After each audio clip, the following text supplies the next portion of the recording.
Hello नमस्कार, आप देख रहे हैं क्राइम तक बिहार झारखंड और मैं सूरज कुमार। अभी फिलहाल बता दें तो सबसे बड़ा न्यूज है और न्यूज ऐसी इसलिए है क्योंकि ये गरीबों से जुड़ा हुआ और धर्म से जुड़ा हुआ न्यूज है। आपको अगर याद ना हो तो हम थोड़ा सा याद दिला दें कि यूपी विधानसभा चुनाव और लोकसभा चुनाव जो हुआ था उसमें एक गाना बहुत जबरदस्त वायरल हुआ था और उस गाना का बोल था, जो राम को लाए हैं हम उनको लाएंगे। और राम मंदिर जब बनकर उद्घाटन के लिए तैयार हुआ था तो भी ये गाना खूब हर लोगों के मुंह पे था।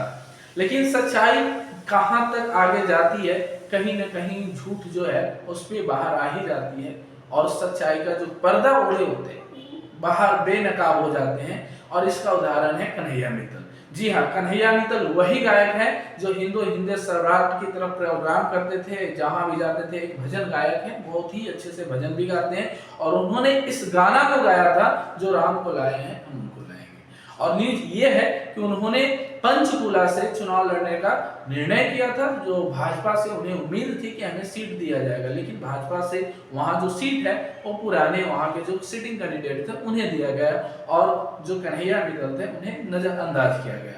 अब क्या होना था, जैसे ही उन्हें सीट मिलने का जो आस था जो भाजपा से लगाए हुए थे, जैसे ही वो टूटता है, वो भाजपा से छोड़कर कांग्रेस में शामिल, पहले से ही वो भाजपा में नहीं थे लेकिन कांग्रेस में शामिल होने का ऑफिशियल ऐलान कर देते हैं। ऐलान ही नहीं, जैसे ही बजरंग पूनिया और आपका विनेश फोगाट कांग्रेस में शामिल होते हैं, उसमें बधाई का जो लाइन लगा हुआ था उसमें कन्हैया मित्तल भी जो खड़े थे और उन्होंने भी बधाई दी थी।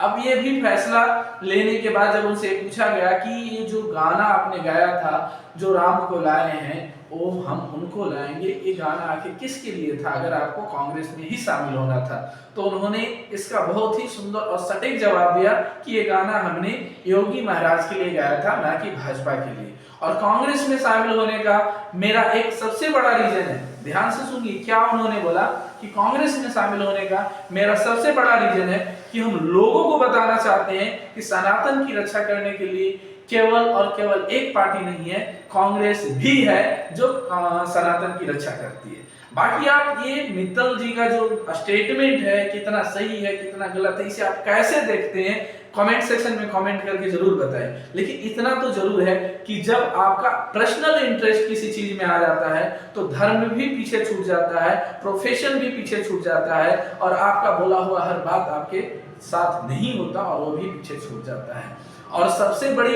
ये जो मजबूरी होती है ना, धर्म की रक्षा करने की मजबूरी, हिंदुत्व की रक्षा करने की मजबूरी, ये केवल गरीबों के पास होती है और अमीरों की ना तो धर्म की चिंता होती है ना तो और किसी प्रकार की चिंता होती है। आप क्या सोचते हैं कमेंट सेक्शन में कमेंट करके जरूर बताएं।